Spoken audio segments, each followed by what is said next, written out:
మీరు అస్తమానం అమ్మ అమ్మ అమ్మ అమ్మ అమ్మ అంటే ఏమైపోతుంది? అమ్మవారు తొందరగా పలికేది దేనికి? వేరొక నామానికి పలకదు. అందుకే లలితా సహస్రం శ్రీమాత అమ్మతనంతో ప్రారంభమవుతుంది.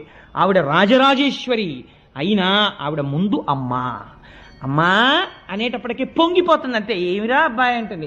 ఇన్ని మాటలు ఆ పద్యంలో అటు ఇటు అమ్మ అమ్మ అమ్మ అమ్మ అంటున్నారు అనుకోండి, అమ్మలగన్నయ్యమ్మ అని మీరు ఓ అమ్మ అమ్మ అమ్మ అని పిలుస్తుంటే అమ్మ ఏం చేస్తుంది?